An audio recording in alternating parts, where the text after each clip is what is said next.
it takes more strength to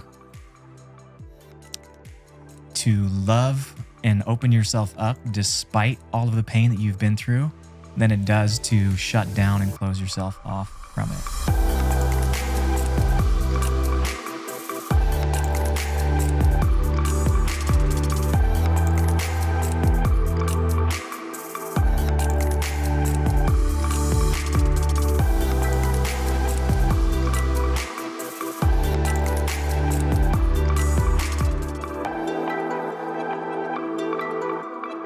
Hey, what's up, everybody? Welcome back to my show. Today's guest is my best friend, Chris Moore. He is a vegan athlete, a vegan parent, and he's got quite an interesting story. And I thought, who better to have on than my best friend of what now, 4 years? It's been about 4 years. Getting close, yeah. Since we first met each other, and we can get into that story in a minute. But the topic of this conversation that I wanted to have particularly with you is about male friendships and what does a healthy male friendship look like in 2022? What are the qualities that both of us embody? Because I would consider our friendship to be very healthy. Yeah. And we don't really have conflict. We never really had too much conflict in our friendship up until this point. And I think there's some reasons behind that. And both of us have grown significantly since we first met each other from a personal standpoint. And I want to get into that. So welcome to the show, dude. Thanks for having me, man. I'm really excited. It's always been like one of those things that I hope to get to sit down and really discuss, like how our friendship came to be and how important you are to me and how much you've influenced so many different things in my life. And like, what a better topic to talk about than healthy male relationships, because it is something that's really near and dear to my heart and definitely has influenced where we are today, you know? Yeah, it's I've been thinking about it for a long time. Like, I know I'm going to have you on the show, but what are we going to talk about? Because whenever we talk, the conversation goes from, life to relationships to the past to trauma to parenting to like literally everything. There's no off limits whenever we talk, and we get pretty deep. So I thought this is a great opportunity for us to just kind of like maybe just take a step back and just assess our own friendship and kind of zoom out and just look at it for what it is and talk about it with my audience. So let's go to the beginning. Let's talk about how we met first. Well, I followed you, and I saw everything that you did for the movement. And, I was new to veganism and really looked up to everything that you embodied for the movement, and not just for veganism, but also for like that self-development, self-worth, like chasing your dreams. I can remember you had posted this video about like quitting your job and like just really going all in on yourself. And that resonated so much with me that I wound up quitting my nursing job and moving to SoCal. And like, it was just so crazy the way that your story had impacted me so much. And I had never even imagined that we would become best friends or even friends at that. So, I fast forward, I moved to Long Beach and I just see that you're working out at the same gym that I'm working out at. I'm like, yo, man, like, can we please get in a lift together? And I don't know. I think after that workout, it was pretty much every day since then that we've been lifting together, right? Yeah, pretty much. Because, and it's interesting too from my perspective. Meeting people that follow me online, like it happens often. Like I meet a lot of people that come up to me and say, "Hey, I followed you. You inspired me in this way, or you affected my life in this way." Whether it's just learning about veganism or more so on the personal development, career pursuit kind of avenue. And I tend to be like very open in those conversations when I meet people, but I'm also closed off in a way because it can feel transactional in a way. Like I really deeply appreciate anytime somebody comes up to me, but rarely do I immediately open up myself to develop a friendship with people, just because in my experience being just in the position of having a lot of followers, just constantly having people want something Mhm. from me. And, I've been burned before in different ways. So that kind of closes me off or just makes me more slow to open up to people. But I remember, especially whenever we first met, it was at a veg fest in downtown LA. Yeah, It was before Long Beach, and you're right. it was at Circle V, and or one of those. It was vegan block party or one of those One events of them. downtown. And you had come up to me, and I already recognized you from social media because you had been like engaging with me, Yeah. and obviously you have dreads, and it's kind of hard to kind of like hard to miss. So we had a conversation, and I was like, man, I felt it, like I felt the authenticity Yeah. from our interaction. And I was like, I remember because Bianca was with me too, and I was just like, man, that guy was really cool. Like, I had a really good conversation with him and just got a good vibe from him. Yeah. Yeah, I also, to add to that story, like what really drew me into you was I had heard another podcast episode where you talked about being from Carrier, Mississippi. And I had Mhm. already been following you and seen all the things that you were involved in, but I never once imagined that somebody was from the same little part of the world that I was from. I'm from Slidell, Louisiana. I moved to Carrier later on in my life. And I mean, that town is what, couple thousand Yeah, people, maybe. and to have never crossed paths, but to at the same time see somebody have come from that place and to make such an impact in their own life and so many other people's lives. I was like, man, this gives me so much like hope and inspiration, and I've got to connect with this person somehow.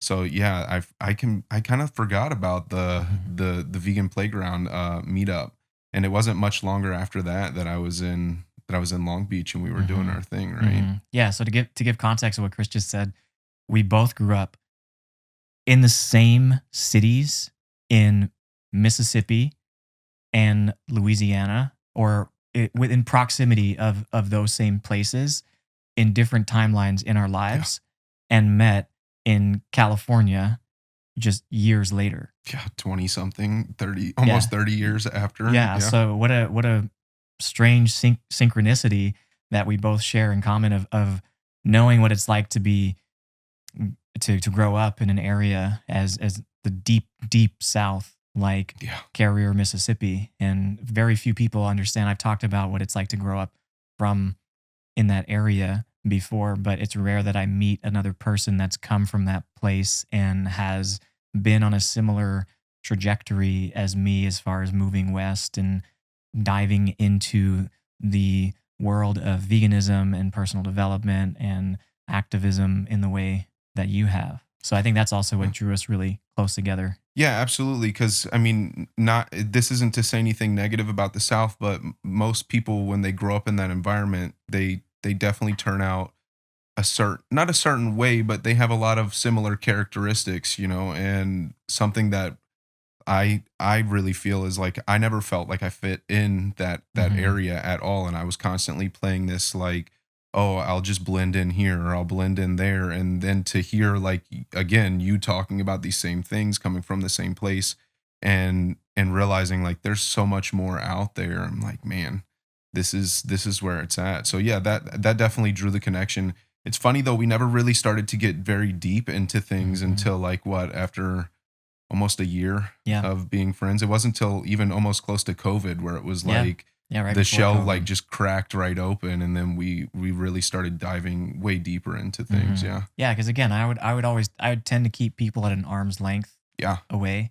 And that was just a pattern of mine. Like very few people would I ever allow um, in Mhm. into my world or my internal experience. And just that was a protective measure, just, growing up in the environment I did. And just this conditioned pattern of not sharing and being very self-sufficient and relying on myself and being independent and figuring things out. And, Mhm. that quickly leads to burnout and like not having support in friendship or having people that you can really open up to and feel like they're holding space for you in a way where it's not biased in any way or they're not projecting their own um, perspective onto what you should or shouldn't do or Mhm. project what their opinions are about your partner or situation. So it's like very rare that you meet a person where they're just unbiased and they're just there to listen to what you have to say. And I think that I had gotten that from you enough times and like kind of like dipped my toe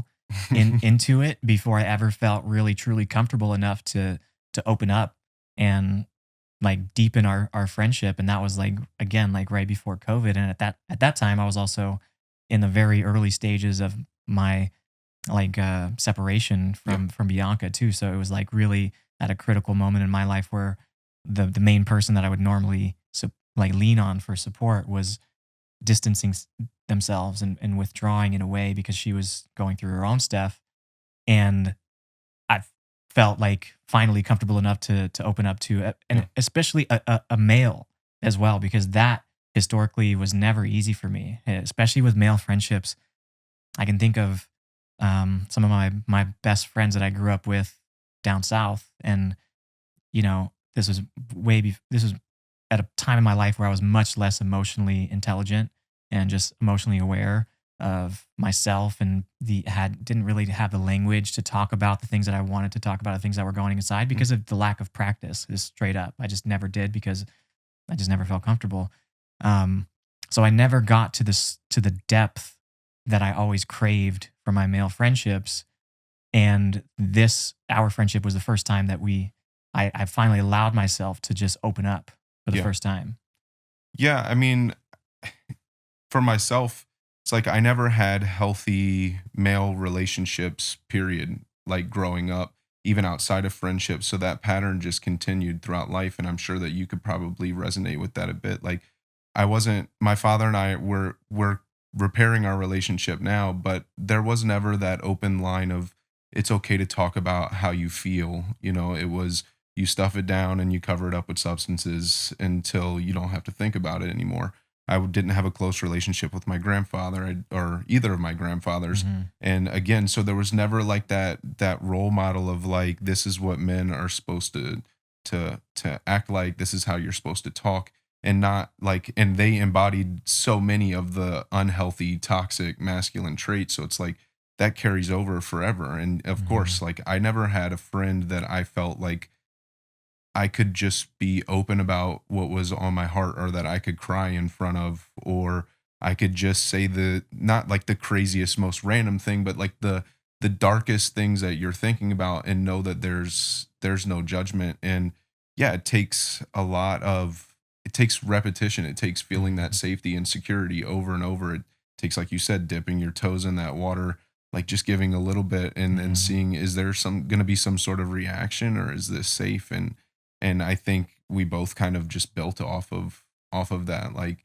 you started opening up to me. I believe you really led the way with that, where you started opening up to me a lot more about what was going on with you and Bianca, and seeing how vulnerable you were able to be really led me to say, like, there's much more inside of me that I'm pretending like is okay, and it's okay to talk about it, and it's okay to open up about it, and whatever comes out because I feel safe Mhm. enough to have those conversations. Yeah. Mhm. Yeah, let's talk about that word toxic masculinity.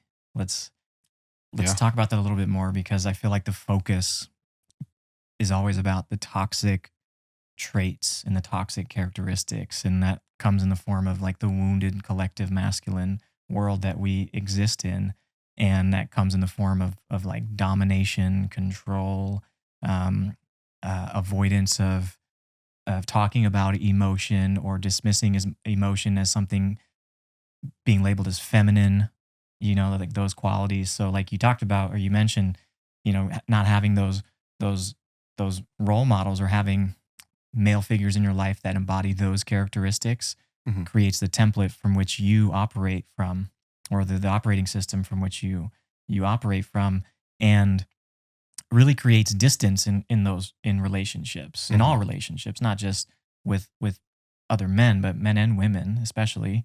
um but let's talk about the healthy characteristics of what a Yeah. healthy masculine relationship or quality looks like. Well, I would say truthfully, it's finding a balance between masculine and feminine, that is where like the embodiment of like healthy masculine habits are. It's not just being masculine. Those are the things that we tend to think about like being like super macho, never talking about your feelings. And then we instead we say like all the things that are feminine are like being open, being emotional, talking about your feelings, being vulnerable. And it's like those are the things that you actually need to embody to be a healthy masculine person. Mhm. So for me growing up and like again carried out throughout the pattern in my life, the thing that was most toxic was the like burying The my suppression, yeah. feelings and burying my emotions and never talking to anyone ever about what's going on inside of my head because I'm the only one that needs to know this and it's not Mhm. safe to open Mhm. up It's to weak. anybody. Yeah, Yeah, it's yeah, considered a weakness to reach out for help, yeah. especially when it comes to help with emotional support. Yeah, absolutely. So, like, that took a long time to recognize.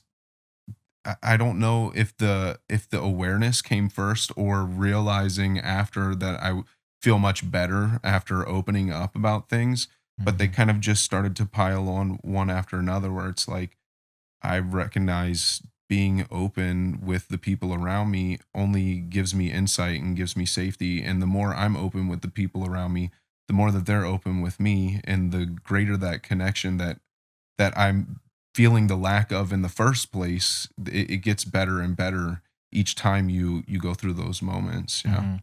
Yeah, there's a really great, um, quote by there's a book up here somewhere called Intimacy by Osho, and one of the quotes in there, the teachings, he talks about how there is two versions of ourself in all relationship. There is the true authentic version, and then there's the ego protected version that you show up as in a relationship. So there creates a separation between you, your true self, and the version of yourself that you put on display in a relationship. And there's a level of protection there that Hmm. we all experience where we're trying to protect ourselves from pain. And that can come from a lifetime of experiencing pain and closing ourselves off and putting another layer between us and the person that we're trying to connect with.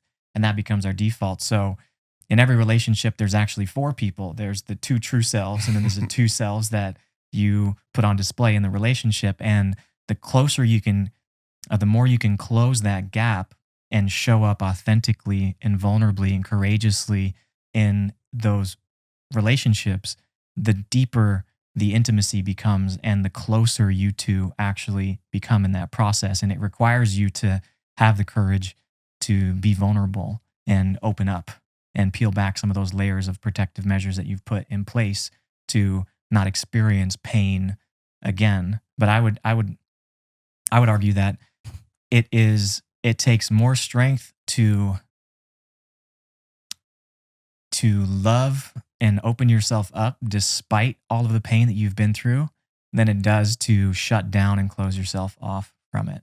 Oh, without a doubt, it's much easier to just. I mean, it's a coping mechanism that comes on like automatically. So it's like it's much easier to just close up and to not be vulnerable and to be angry or bitter towards other people when you feel like they've done you wrong. It takes a Mhm. lot more strength internally to say, you know, either I'm really scared to open up about this, but I know on the other side of that is positive things, or I know that this person hurt me, but if I can just be honest about the fact that they hurt me and let them know that this is Mhm. how I feel, again, positive things are on the other side of that. And it's also again, it's going to encourage the other person to close their gap as well, where they see that you're being vulnerable with them, Mhm.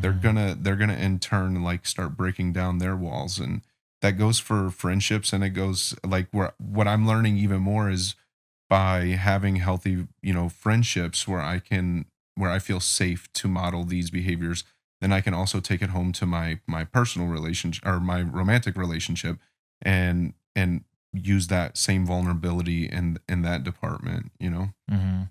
Yeah, let's talk about that because I feel like, when guys get together, there tends to be this, perpetuation of the wounded masculine in ways where it's like locker room talk, for Mhm. example, where you'll say things that are just for the guys and talk about women in a way that that they won't talk about in front of them, Yeah. and highly um derogatory ways or sexualizing them in ways. And let's talk about that a little bit, and what that perpetuates. Yeah, I've never been on board with that. We were actually just talking about this the other day where I don't really understand the inclination or the desire to have those types of conversation with men. It kind of, to be honest, it kind of creeps me out. It just Hmm. it seems like very low low energy, low effort. And like it's obvious if you find somebody attractive, like they're attractive. There's no reason to have this like nasty, dirty conversation about it. And I can say that in the years of our friendship, we've never had those types of conversations about anybody.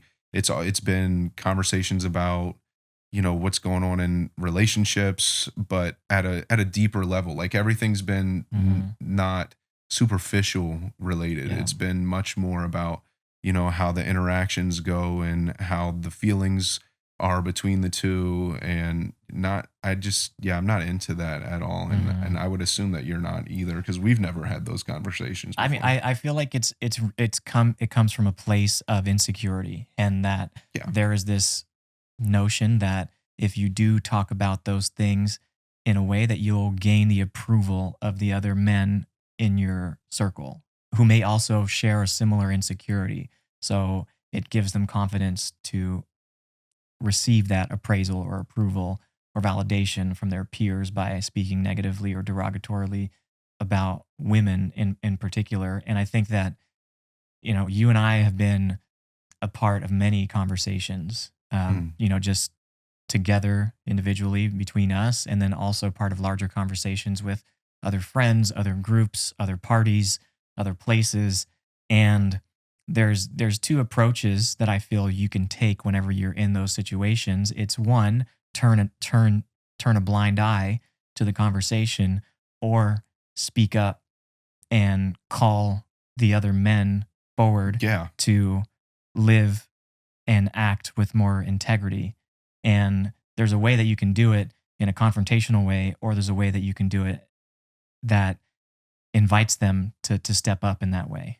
Especially when you're talking with close friends, Hmm. or people who aren't just acquaintances. Like there's going to be a different level of receptiveness from different groups, and it in some instances it may just be the wise thing to just turn and alleviate Yeah, yourself you from can the pick your battles. conversations. Yeah, definitely um discern what battle you want to take yeah, on. but what I would say is that one thing that I've noticed about you is you're not slow to call that on any of our friends. Anytime that we're having conversations and there's just one of us has the blinders to anything, especially something like that, you're really quick to say, where is this coming from? Like that's not you, or this isn't who you want to embody. And like, is this more of an insecurity than how you actually feel? Is this what you really feel about the situation? And I don't want to point people out or anything, but just it's been a lot of times where you're really quick to call like that's not the appropriate response to this Hmm. situation. And that's another part of healthy male relationships, is being able to call people on their BS instead Hmm. of just letting them, wade Like, in it. yeah, or like coddle their Yeah. their behavior, because Yeah. it's like, for me, and like I probably sound like a sore thumb, to anybody that may be listening, as far as like I'm calling my friends out, whenever we have these things, but it's always in a loving place, because Yeah. I want them to, first of all, have awareness of somewhere where they might be showing up out of integrity. And that comes from my own personal experience Hmm. of being out of integrity before, and really having to confront the actions that I've done and I wasn't proud of at the time, but really owned and grown from, so that my friends don't have to go through that same level of pain and discomfort, and can kind of like bypass that whole experience by just making some subtle shifts in the way that they talk, especially, and then the way that they follow up with their actions, because Yeah. that's what integrity is. It's having alignment with the way that you speak and the way that you act. And if they're out of alignment, then oftentimes you're out of integrity. So what you say when nobody's holding you accountable isn't necessarily like your word. Like the words are that you use are really powerful. Like Yeah. they reveal a lot about who you are. And if you can say some of the things with no consequence and somebody else witnesses them, especially somebody that cares about you, I almost feel like a responsibility to be like, hey man, like I love you. I'm not trying to call you out in any sort of way, but like what, like you said, what, like, is this really how you feel, or is this coming from like what's underneath that comment? Yeah.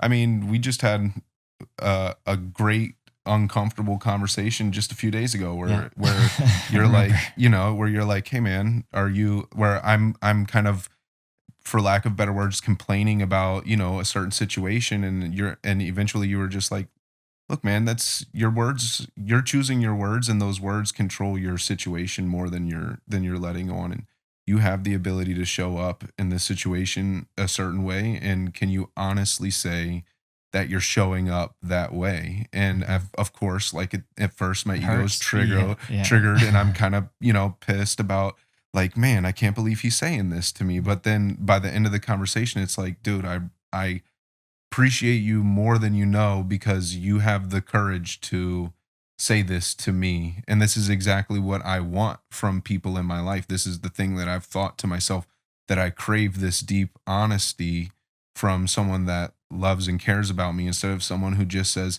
"Oh man, you're doing great. Just keep Mhm. keep doing what you're doing, and I'm sure it'll work itself out." And so, I mean, I always appreciate those conversations, no matter how tough they are. Mhm. Just like the other day. Yeah. Yeah, that should it's not comfortable for me either. Of course not. Like, and it takes a skillful, um, like it takes skillful practice to be able to bring something to someone's attention. I think I just have like maybe experience from coaching Mhm, where I can really try to approach a really sensitive topic um, with love and with mhm. kindness and with compassion and with no judgment whatsoever, but just always reaffirming that I really have your best interest at heart and want you to succeed. And if your your beliefs are showing up in a way that is preventing you from the type of success that you desire, I'm going to hold you accountable to say this is what you said that you want, but you're acting in a way that's not allowing you to receive the type of success that you want. So it's a tricky conversation to have, but again, it's all coming from a place of love, and it takes practice to be able to have those conversations. And there's a lot of transferable skills between romantic relationships and deep friendships with non-romantic partners or just friends. Mhm. That I've been blessed to have a lot of experience over the past like year and a half. A lot of A practice. lot of practice, yeah, a lot of practice, Yeah. and it takes a also a certain level of like humility to be able to hear what somebody has to say without automatically getting defensive or protective, um, receiving that. Yeah, it's taken And a I lot of work on, for like, and just using the conversation from the other day as an example, because it's fresh on the mind. It's like, I would have, a year ago, 2 years ago, 5 years ago, the responses that you would have gotten from me for saying the things that you said, which were all out of love, nothing mean or anything, and even remotely in that direction, would have been just wildly different. And the further back you go, the more defensive and argumentative and probably like telling you off it would have been. And it's taken a ton of work, in personal development, and learning about emotions and how to express them and how to not identify with them at all moments, Mhm. to get to a place to just be able to to hear that. Mhm. Yeah, it's so interesting how like friendships. I talked about this in the last episode with a book that I was reading called "Getting the Love You Want," and it talks about this imago that I've spoken about to you Hmm. and Alex and a couple other guys in multiple conversations because I just find it so fascinating about how we attract people in our lives that really um, complement the parts of ourselves that are wanting to be expressed, but we've been suppressing. So it's like opposites attract in a way. Hmm. So you're very like you are who you are. in every Mm. sense of the word, and you very like you don't filter yourself in any way. You don't give a shit what people think, and I love that about you. And it's like some part of me that's always been wanting to be that confident and expressive without any filter of just Mm. raw authenticity. And it took me work to get to a place to recognize that because I remember um, I don't know what situation, but there's plenty of situations where we've been together in public places and you just are who you are. Like and for me, the immediate sense of and I think this stems from my childhood of being so different and wanting to just blend in to the Mm. crowd of being raised Hindu in South Mississippi and always standing out and just like really craving just acceptance from everybody Yeah. and my community especially. And you don't give a fuck. You're just like, you do your own thing. You say what you want. You live how you want. You're obviously you have dreads. Like you like people like you just do what you want. And I love it. Yeah. And it was triggering for me in some moments. Not like you were triggering me, but I was being like I would feel these like insecurities of like, oh, what will people think? You know, like Mm. just by association with of being friends with you or being in that environment or situation with you. Yeah. And it really like I explored it and I drew it back to like a childhood wound. And I Mm. was like, man, this guy is like a representation of how I want to express myself with zero fucks. And I really like appreciate that about you. And I just like value that quality that you have because it again invites me to feel more comfortable with being fully authentic and not caring what other people think or seeking the approval of complete strangers. Yeah. Well, first I have to say it feels really good to be seen like in that department because even though that's something that I try to live by, I don't always feel like I'm in, embodying that fully.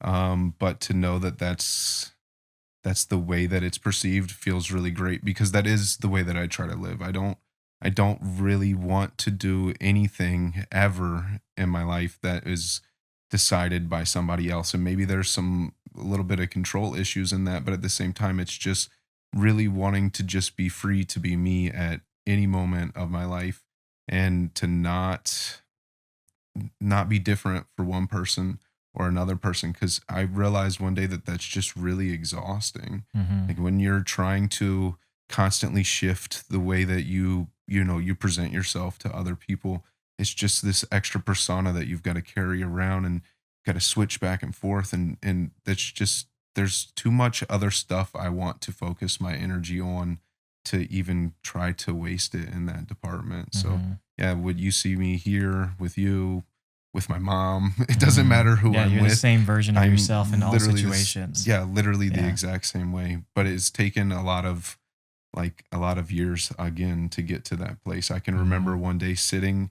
in Slidell and saying like one of my friends said, "Who do you want to be?" And I was like, "Man, I just want to like travel California, have dreads and piercings." And at the time, I'm like shaved head, clean cut, and wasn't vegan, was just drinking all the time, and I was just like, I just want to go live a healthy life in California and just be me. And slowly but surely, I realized that was something that I really manifested so long ago that I had set my sights on living this type of life, and now I'm in it. Mhm, mhm, mhm. I mean, it hasn't been like all rainbows and butterflies either. Like you left, like I know that you when you first came to California, you were doing nursing, right? Yeah. So you were doing what was the kind of care that you were doing? Like My last hospice job, or my last job in California was home health. home health? Yeah. Okay, what did that look like? Basically, I was just going to like 10 to 15 people's houses a day doing various care, like wound care, dispensing medications, teaching them various things about diet, and again, their medications. Yeah, just kind of holistic care in the sense of that I was their only Like you were their caretaker. Yeah, for yeah. everything. If they needed their meds sorted or they needed doctor's appointments set up, it doesn't matter what it was, I was taking care of it Were for they them. like elderly or Yeah, yeah? yeah, it was I would say my population was generally 50 and over and skewing to the higher end of that, and of course, I would take the youngest patients I think I took care of were like 16, 17 Hmm. years old, but it's mostly elderly people with Hmm. just all kind of comorbidities from poor diet. and lifestyle choices. What would you say has been what was the biggest takeaway that you took from that experience? And I mean, that's kind of what pushed me. One of the many things that pushed me into veganism was because, like, I was seeing all these people who had all kinds of various illnesses that you can't imagine, like, how a wound is related to diabetes, which is related to your diet Mhm. and your high blood pressure or heart disease. It doesn't matter what it was. Every single person that I was taking care of was on 20 plus medications, and they were all related to Lifestyle. lifestyle, Mhm. basically dietary. And I, I got overwhelmed with the job and eventually just wound up chasing other things. But when I walked away from it, one of the reasons was because I was just so blown away by the lack of teaching in that department, and how basically none of my patients knew that they could reverse so many of the things that they were dealing with by changing their diet and their lifestyle, especially if they tried to go vegan. And that was around the time I went vegan, and I was just up against a wall at every single point. So it's like, yeah, I've got to get out of this and help people in some other way. And fast forward to that's why I became like a vegan coach. Mhm. Yeah. It's it's pretty crazy to have to like think about the level of like humility and just exposure to taking care of somebody like another full grown adult in that way, the changing wounds, changing I'm sure bedpans and Absolutely. and all of those things and really caring for another human in that way. That I mean, I you just kind of described it, but like I can't put myself in that shoes. I've never had to do that. So Yeah, I mean, basically every patient that I walked into, it was a combination of a therapy session with taking care of their food and their meds and their wounds. And uh, I definitely had to learn how to communicate with people. Like I would attribute all of my communication skills to being a nurse, because you mhm, have to learn how to talk to people on their worst day, because every day is pretty much their worst day, and how to get information from them and how to get them to receive information effectively. So I definitely had to learn how to communicate and a lot of compassion, just because, mhm, again, you're dealing with people who are just in crazy circumstances. I can't even begin to explain just the various illnesses, particularly wounds. And I'll say this about home health: is every single person that's in home health is homebound, which means they literally cannot leave their house because of their healthcare issues.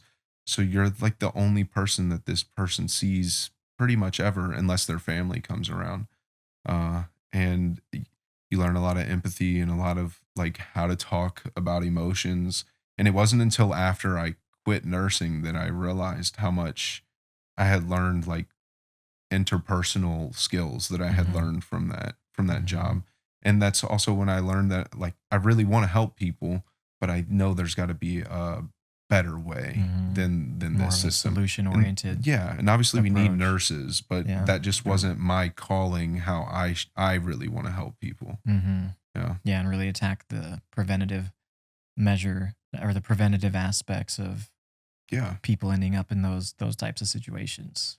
Yeah, I mean, I don't want to oversell the or overstate the vegan diet, but there was just so many instances where I would talk to people who had diabetes, high blood pressure, uh, various wounds, heart disease, doesn't matter what it was. If they decided to adopt a plant-based diet, didn't even need to be fully, they could have potentially taken half of their meds off the table at Mhm, any given day. And for whatever reason, they just didn't believe it to be true. And you start to realize that people just think that pills are the solution. That's like the Western approach to all issues. mhm, And yeah, it was just like banging my head against the wall. I was like, I have to figure out how to reach these people, either before it becomes an issue, or people who are a little bit more primed receive that information, to yeah. receive the information, because they were just so far in the rabbit hole, uh, that it just really was tough to get through to people. And the people who did, they really saw the changes. Mhm, And that goes for clients that I have that also deal with these health issues. when they adopt a plant-based diet, their numbers go the way that they're supposed to. They get off of medications, and that's really what I wanna help people realize. And you also have had your own like pretty impressive transformation Yeah. before that you post about it on your social, what you looked like years ago. I don't know, was it 10 years ago Yeah, like versus over 10 now, but yeah, versus what you look like now, and it's unrecognizable. yeah, I mean, I was 230 pounds, give or take, at my heaviest and not muscular in any way, shape, or form.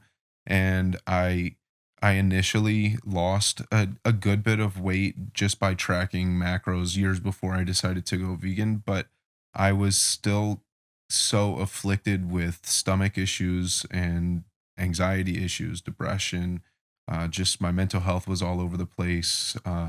And that was a big trigger for me to figure the whole thing out. Like, what's gonna be a solution to this? I had already figured out how to lose weight, but I hadn't figured out how to be healthy. I was still eating Taco Bell and Burger King, McDonald's all the time. Uh, and yeah, when the anxiety and depression really came to a head, I was prescribed all these different medications, and that was when I was working as a Mhm. nurse, and I was like, "Oh my god, like I'm about to become the thing that I'm trying to stop other people from, from living, and I've got to figure out a different way to make that happen." And I stumbled across some vegan literature, and I think the first book I read was, is it Eating Animals? Yeah, Yeah. Jonathan Foer. Yes, Yeah, exactly. So yeah. that was like the first like vegan literature that I read, and I really appreciated it because he really doesn't say much about veganism throughout. It's not an ethical book. hmm It was just like, these are the facts, and this Yeah, can it's more of really an help. objective. Yeah, this can really help with these health issues.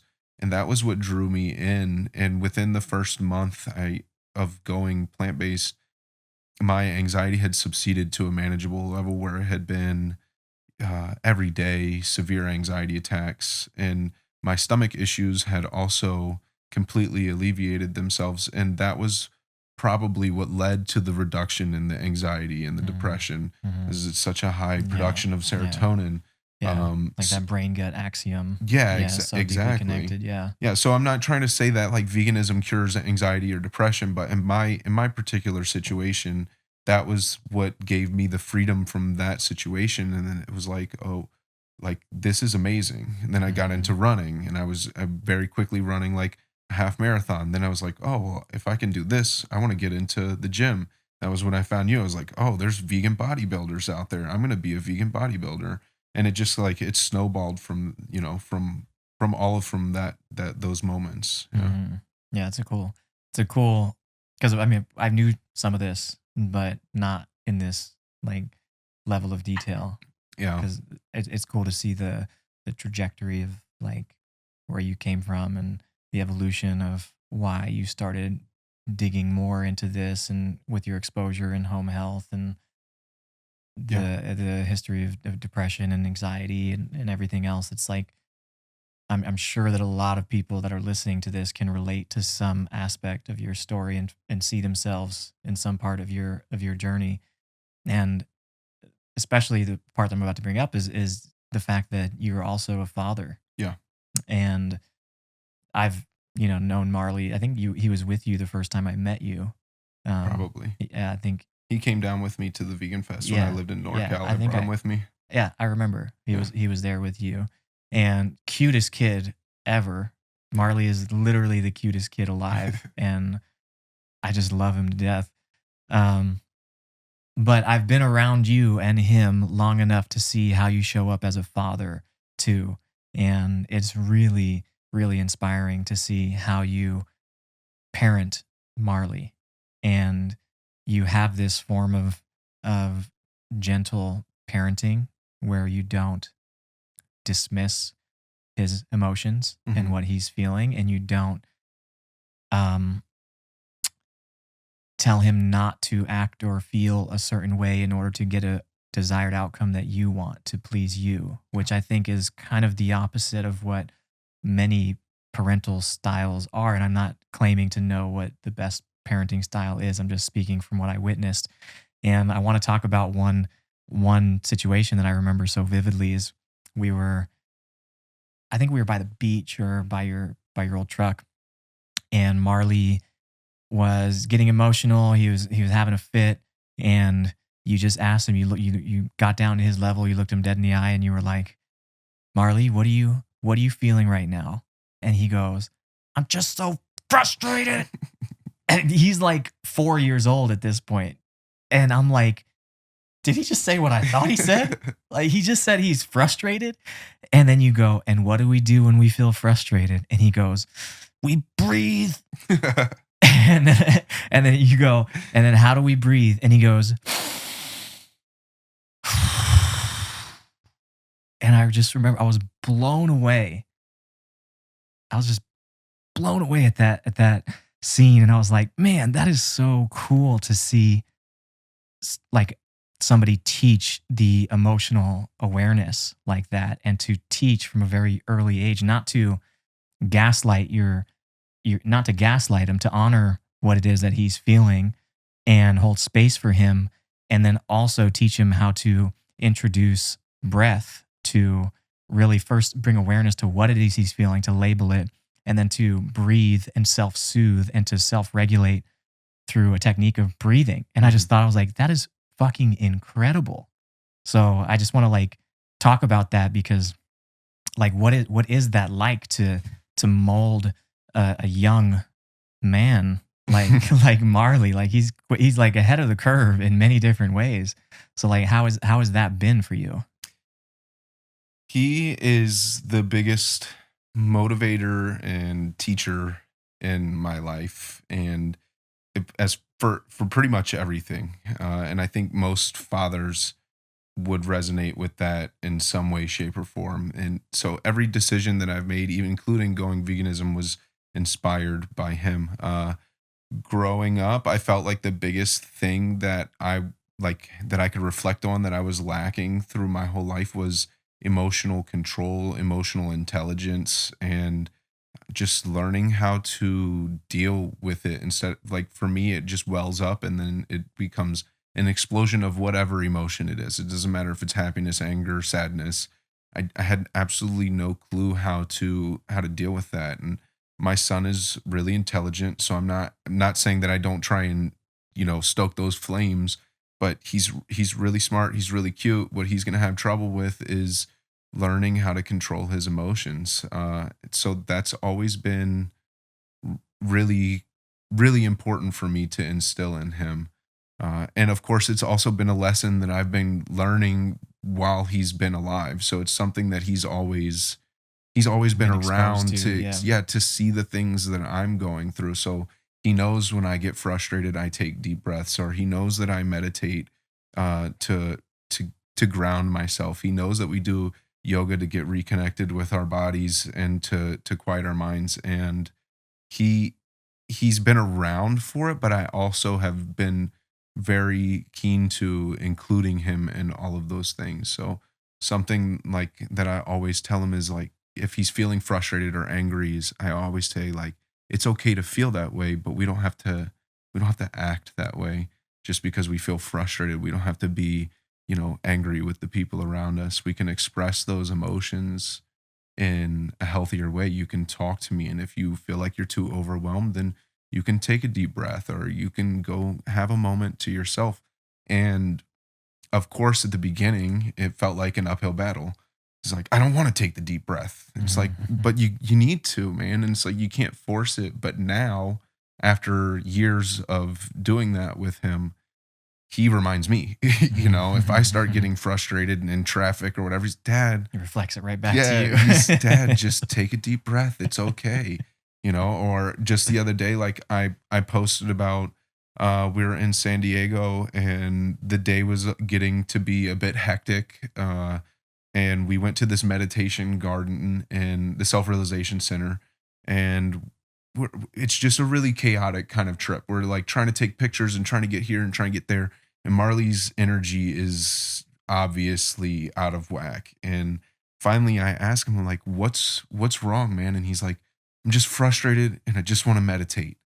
And I was like, okay, stop everything right now. We're sitting down on this bench and we're going to meditate. And we sat there for 15 minutes and he didn't say a word. He sat with his eyes closed with his little hands on his knees. And when we were done, he was not a different person, but he was in a different mental state after that. He was happy and smiling and ready to take pictures and love all over everybody. And it's just really awesome to know that even if I can't master these things, I can at least start him so young that he'll for Mhm. sure have the opportunity to master these things. And whether or Mhm. not he chooses to use these tools later in life, he'll have he won't get to use the same excuse that I have, which was I didn't have Mhm. the role model. He's got all the tools at his disposal, and it's just Mhm. now it's going to be up to him to choose, how to do that thing. And Mhm. he's so far he's choosing it. Yeah, Yeah. he's gonna have to teach his friends. He's gonna Yeah. be he's gonna be ahead of the game with his classmates and his peers. That's it's so interesting how you said like he's teaching you now Mhm. because I'm sure seeing a little miniature version of yourself in him, probably allows you to have a lot more compassion for the little Chris inside of you Mhm. that's wounded, and whenever he asks for help, or you can see that he's suffering in some way, the level of compassion and unconditional love that you probably, not probably, that you do provide to him. Do you find yourself doing that for you too? For the little Yeah. Chris inside of you? Yeah, what usually happens is I will start to honestly, I'll get frustrated about something that he's doing or in a certain way that he's behaving. And then I will realize how so similar he and I are in those departments. Like he's so stubborn. And he again, like you said, I do what I want to do. He does what he wants to do and he doesn't do what he doesn't want to do. And at first, it was like, as a parent, you're just like, come on, dude. Like, you got to Mhm. do what you're supposed to do. And now, like, realizing that's just that fight for independence that they all go through, and then going even a step further and realizing like, whoa, that was exactly me, all these years ago. You start to realize like he's in those crucial moments, and my inner child was in those crucial moments at a certain point, going through similar things and maybe having different outcomes. And I've got to show some compassion to not only him for those things, but that same compassion that I give to him, like that's my inner child is still wounded from a lot of the same, types of environments or situations. And yeah, it has definitely brought me back to realizing also like I have to be healed Mhm. to show up as the best for him. I can't show up and as a toxic masculine person where I'm just, shoving. Perpetuating, yeah. Yeah, yeah, exactly. And I like again, love to all the men before me in my life, but I want to break those cycles. I Yeah, don't you're on the want. leading edge of your generation or your lineage, Yeah, and now Marley is actually. yeah, and it goes Yeah. backwards too. Yeah. When you start, it doesn't you when you start healing things for yourself and forward in your whatever relationships. I can say like the Mhm. relationship with my father has improved drastically, and my grandfather has passed, but the connection that I feel to my grandfather now is deeper than when he was alive because of the healing and the understanding of the things that he went through, in his life and the things that his father went through. And just those trauma cycles that we can either choose to continue installing down the line, or we can say it's time for an upgrade, Yeah. I'm choosing to break the cycle and break Absolutely. the pattern. That shit's hard. Yeah. That shit's hard because you've got a lot of momentum working against you. It's like a freight train heading in a direction, and you feel like you're the only person that's like taking a stand, turning around, and trying to stop this immense momentum that is working against you. And that takes courage. That takes a lot of courage. And like we talked about earlier, it takes vulnerability as well to even talk about those things. Mhm. And like in our friendship, I've had, opportunities to talk about things that I never have spoken about to anyone. Mhm. And I think even like at some point in 2020, whenever we were doing our, like when COVID was at its peak and everything was shut down, you and I were going to skate pretty much every day. And I called it skate therapy because me and Bianca were on the outs and we would just skate for hours, nothing to do. Everything was closed. Yeah. Like we had literally nothing else to do. So we would just go skate and we would talk for hours. And it was in those skates and those realizations that like I was able to really uncover, just like for the first time in my life, just talk about things to the point where I could get to the root of something Mm. and be like, oh shit, like this is the first time I've ever said this out loud. And I remember, I know you know Yeah. one of those situations, and not to get into detail on this podcast, but I just remember that moment. I was like, hey man, can I just share something with you that I've never told anyone? Yeah. And I shared it with you, and you like received it with love and no judgment whatsoever. And it was like the deepest, darkest part of myself that I had like been so ashamed of. Mhm. And I remember like asking you, I was like, what should I do? What should I do with this? And you were just like, whatever feels right for you. And that was a pivot. That was a monumental, pivot in my life and the trajectory that I was on, because that is what allowed me to then, confront a lot of the things that were working against me internally in these unhealthy behaviors and patterns and beliefs that were like my shadow that I was finally able to bring awareness and light to. So, um, yeah, it takes courage. It takes a lot of courage. And again, that safety that you develop in male friendships is incredibly important, because sometimes it's hard to first bring that to a female friend or a partner, especially where their emotions are so deeply invested in what you're trying to work around and work through, and having somebody there that's able to reflect back to you in a loving way the blind spots that you may have without judgment, just allows you to really like soften your own self judgment about them, about Yeah. the things that you judge yourself for.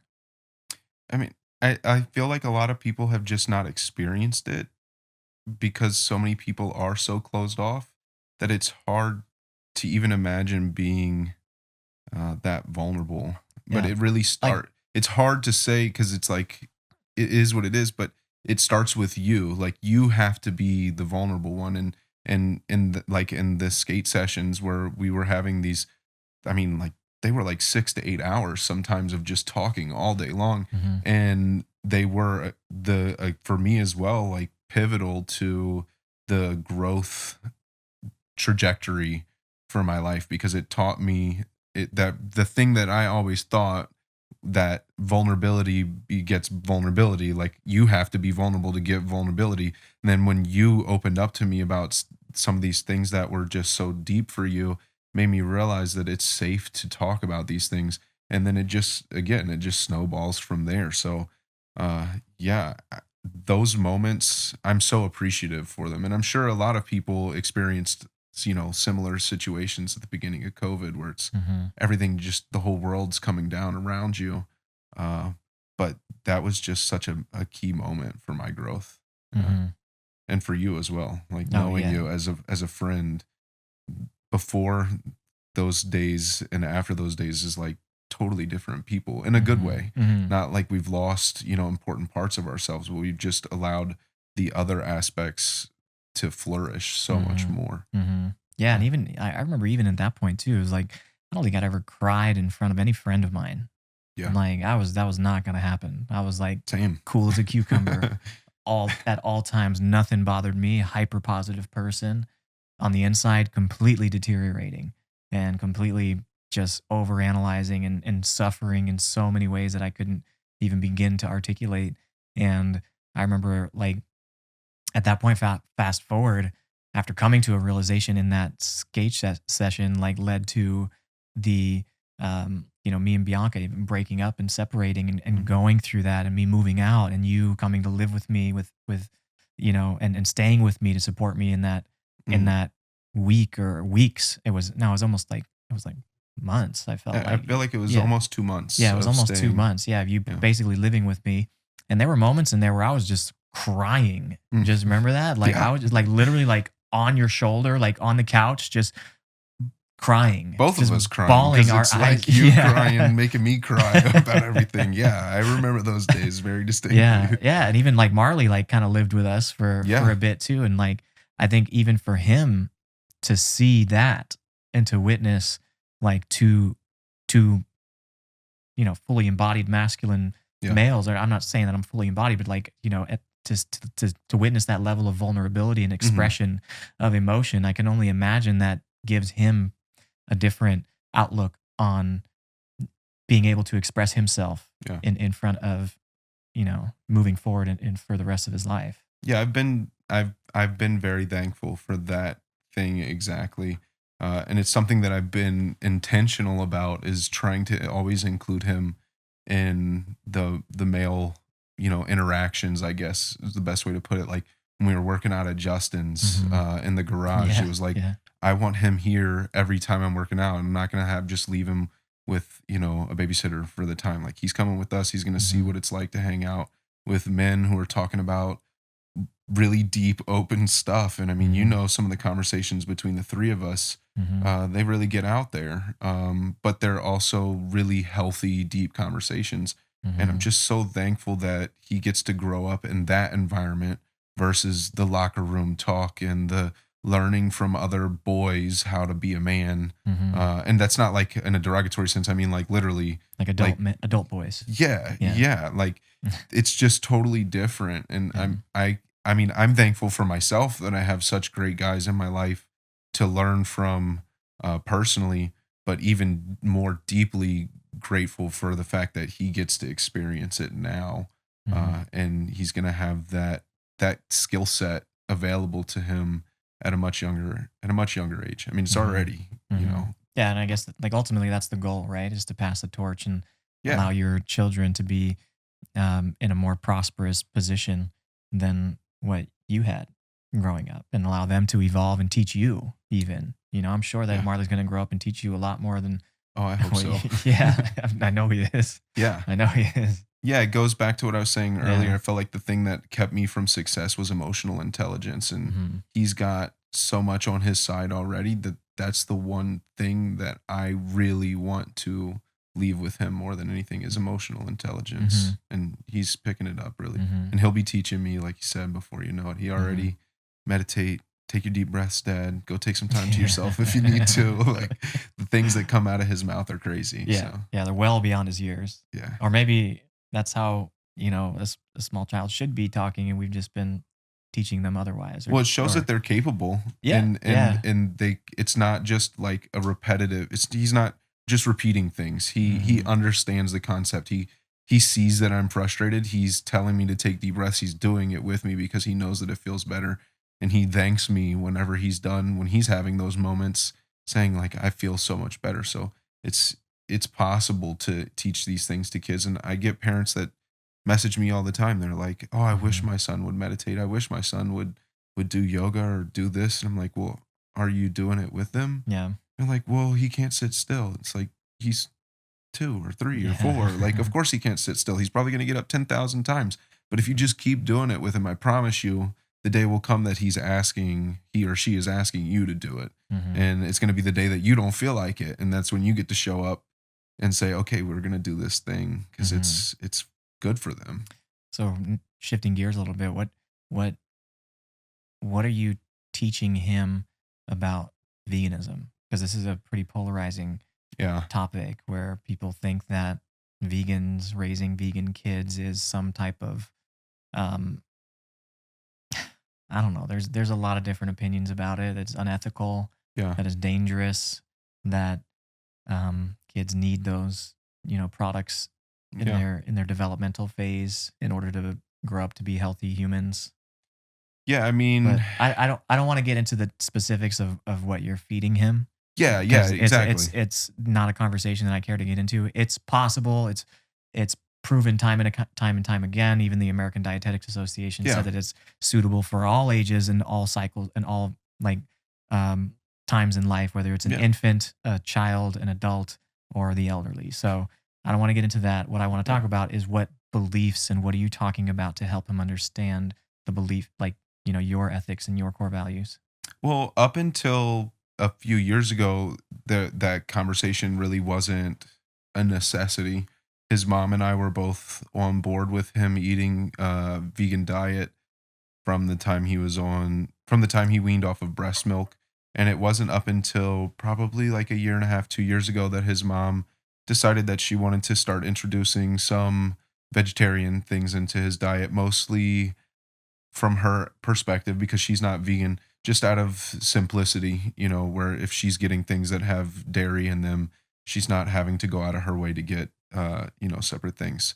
So up until those moments, there really wasn't much questioning around the situation. And now, whenever the topic comes up, there's a variety of things that I'll tell him, but the most important is I explain to him that those things require the perishing of another life. And I've had the full in-depth. I haven't shown him like footage of things because I feel like it's just a little too gory Yeah, for too his, graphic. Yeah. yeah. But I've explained to him that even when you drink milk, they have to take the mommies and the babies away. And when you want to eat ice cream, the same thing happens. And that it's really easy for us to just get things that don't have those products in there. And sometimes the connection isn't fully there, but it doesn't mean that I'm not going to have the conversations with him. And at the end of the day, he's healthy. So as I'm not doing anything that's to his detriment, and I control the things that happen within my household.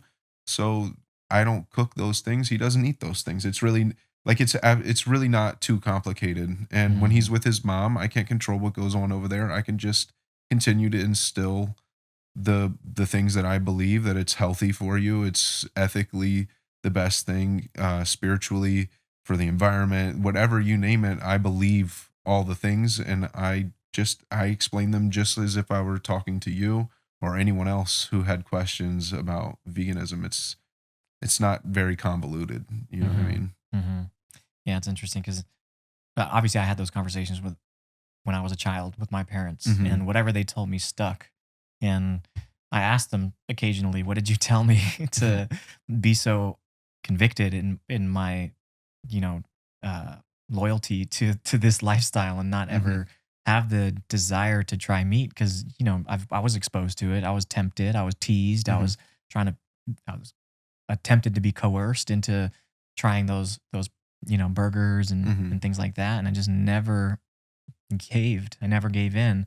And it was always from this fundamental belief that like I didn't, also growing up on a farm with animals really helped too, because I had that strong bond and connection Hmm. and interaction with other living sentient beings, and to see them and then make the connection that, I love this animal and feel so connected to it. I would never want it to suffer or die just so I can have like some like a sandwich. You know what Hmm. I mean? So I just find it interesting to like be in that position and be the parent kind of talking to your child and trying to instill those beliefs. I mean, you also have to come to a place of acceptance that, like, as a Yeah, you parent can't be on a attached to whole, yeah. you're not going to ever be able to control your child's actions. Mhm. And even at 5 years old, he could just run off and go eat. Like, if we're at a party with friends and there's cake there, and he can go pick up a slice when I'm not looking and eat a slice of cake. Like, that's just the Mhm. reality of things. I can't control every single thing that he does in any aspect. So taking away that, like, the feeling of success or failure in that department where you're, oh, if he eats these things, I failed him as a parent. Mhm. He's got his own experience, and the only thing that I can do is tell him how I believe, and whether or not he chooses to identify with those beliefs is totally on him. Mhm. Uh, that doesn't mean I have to allow him to do certain things that are within my control, and I don't have to contribute to those things. But I'm also just not really attached to getting upset or bent out of shape anymore. And that Yeah. took work, Yeah. especially the beginning when I feel so passionately about it.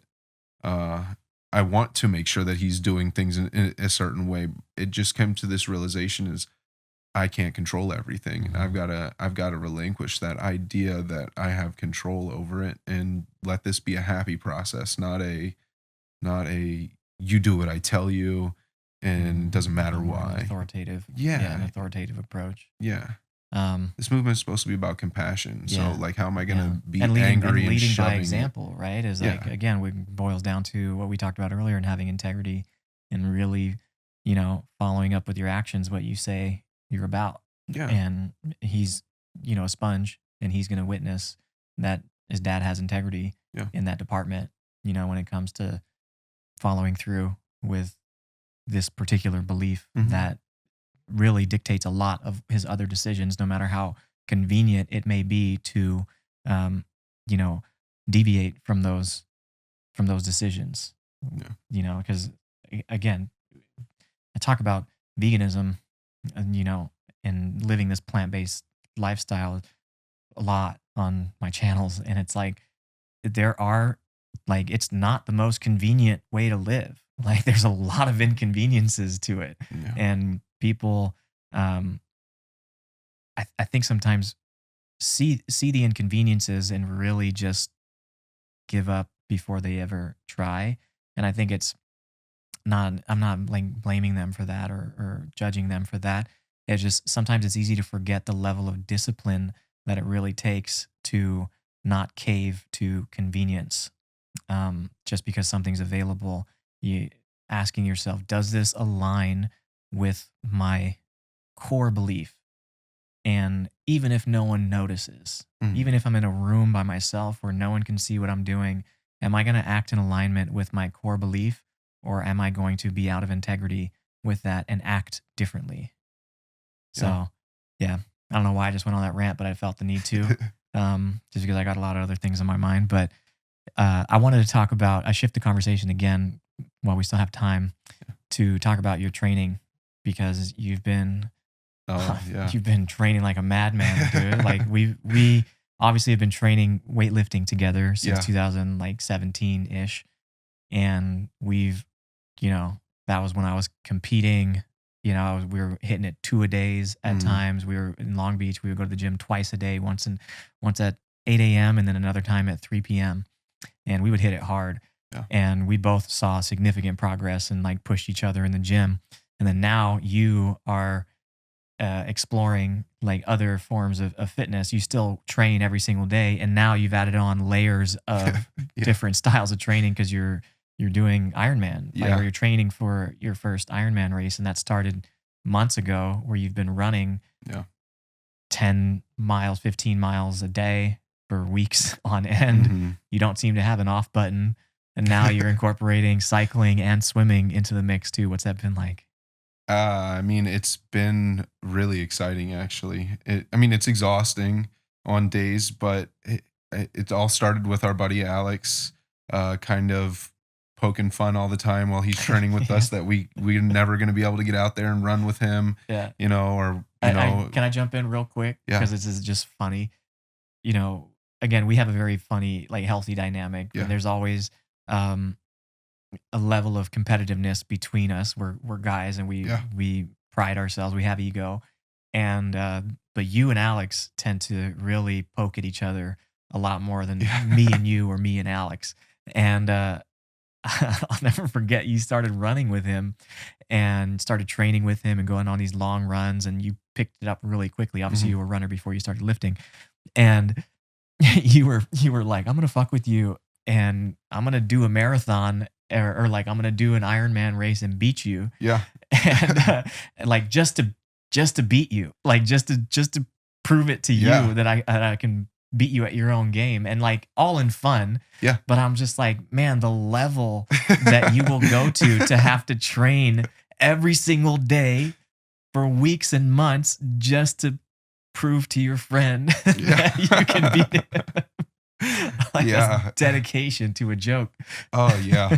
I distinctly remember the day you were skating while I was Yeah, running, yeah. for anyone who doesn't know, Alex is sober, and anyone who doesn't know, He was on the podcast. I smoke a lot of weed, and so, like, that was the point of contention, was Mm. that, Mhm. that there's You no way couldn't I could you ever could do it you because I just smoke weed all the time, and, I was like, "Well, here we go. I guess I gotta beat you at a marathon now," and so we actually wound up training for months together, and we skipped doing a marathon, and we did a 50K ultra marathon, and he's gonna hate me for saying this, but I beat him by 1 second. So it paid off, and that was really all that mattered.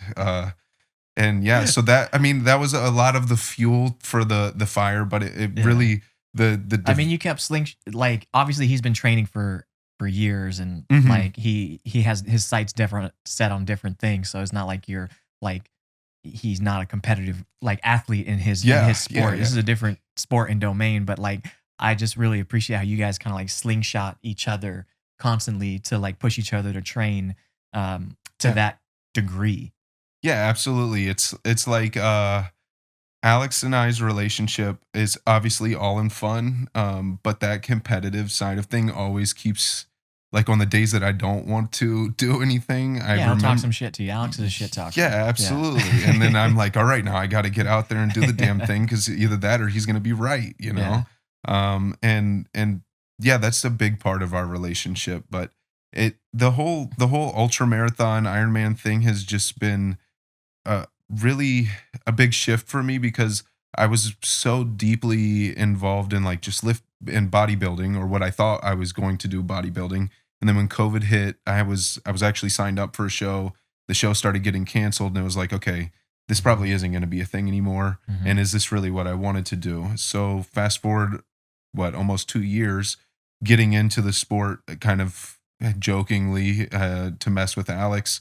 I reignited that love that I had found years ago for endurance sports because it's such a mental game. Like you're constantly confronted with all these negative thoughts the entire time you're going, and you have to learn how to not identify with them. You're Mhm. constantly being said, your brain is saying, stop, slow Yeah. down, my legs hurt. You're not gonna make it anyways. Like, are you really gonna run 30 miles today? There's no way, dude. Just quit now. And to continually realize the entire time, every single time your foot hits the ground is, oh, I just beat that thought. I just beat that thought. It carries over into so many other aspects of life. And the longer the run, the more that feeling is, magnified. So over a 5 mile run, yeah, I mean, and it's all perspective. Obviously, if 5 miles is the longest run you've ever run, then you're gonna feel the same way as somebody who's running an ultra. It's like you get to a halfway point, and you're like, I can't believe I've made it this far, but also I made it this far, which means I can make it further. Mhm. And it's just addictive.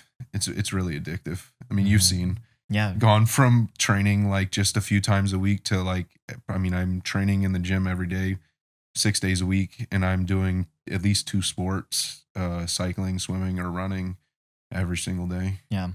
Yeah, And you haven't got me on board yet. I know you and Alex have been trying, leaning man. on me trying to do it, but I'll go skate next to them whenever they go run and I'll hold the pace on the skateboard while they're running.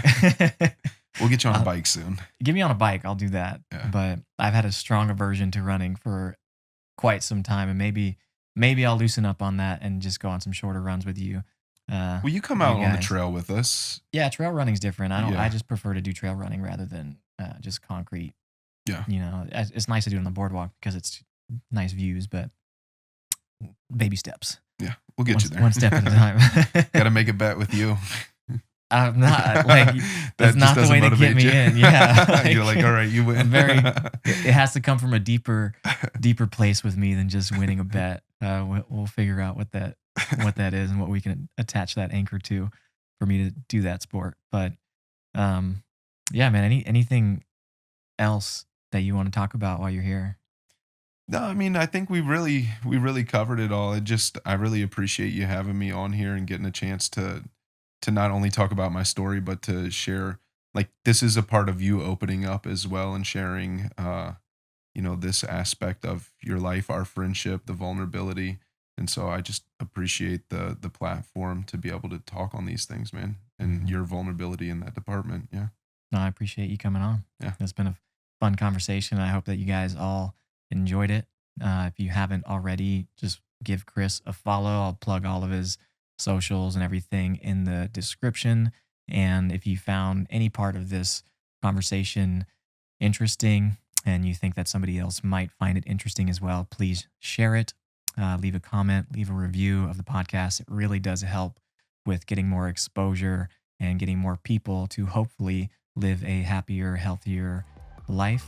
And as always, sending you all lots of love and light.